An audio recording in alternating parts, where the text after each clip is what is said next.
Hello everyone, hope you all are fine and welcome to my YouTube channel Learning with Himanshi. ये तो हम सभी जानते हैं कि since और for का यूज़ होता है to mention the time period in present or past perfect continuous tense. For example, I have been living in this house since 2005. Or we can say they had been working on this project for 1 week. यहाँ दोनों ही जगह हम time period mention करने के लिए since और for का use कर रहे हैं. But the biggest question is कहाँ सिंस यूज़ करना है और कहाँ फॉर. यूजुअली लोग इन दोनों टर्म्स को इंटरचेंजेबली यूज़ करते हैं which is grammatically wrong. Since का यूज़ होता है to mention a definite time period, ऐसा टाइम पीरियड जो नेचर में डेफिनेट है. जैसे कि हम कहें I have been living in this house since 2005. Now this 2005 it is a definite time period. एक definite time period है, एक fixed time period है, इसलिए हमने यूज़ करा है since. एक और एग्जाम्पल देखते हैं. My father has been working in this company since 1995.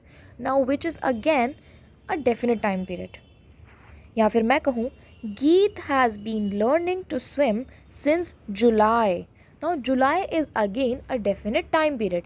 हम randomly किसी भी टाइम पीरियड को मेंशन करने की जगह एक डेफिनेट टाइम पीरियड बता रहे हैं, जैसे कि 1996, 2005 और जुलाई. अब आते हैं इनडेफिनेट टाइम पीरियड की तरफ. जहाँ भी हमारा टाइम पीरियड इनडेफिनेट या फिर अनक्लियर होता है उस जगह हम फॉर का यूज़ करते हैं. For example, they had been working on this project for 2 days. अब ये 2 दिन हफ्ते के कोई से भी 2 दिन हो सकते हैं, जैसे मंडे ट्यूसडे और थर्सडे फ्राइडे और सैटरडे संडे. बट हमें क्लियर नहीं है कौन से 2 days के बारे में हम बात कर रहे हैं. Let's take another example. Kiara has been learning piano for 4 months. अब हम एग्जैक्टली कौन से 4 months के बारे में बात कर रहे हैं ये तो इनडेफिनेट है.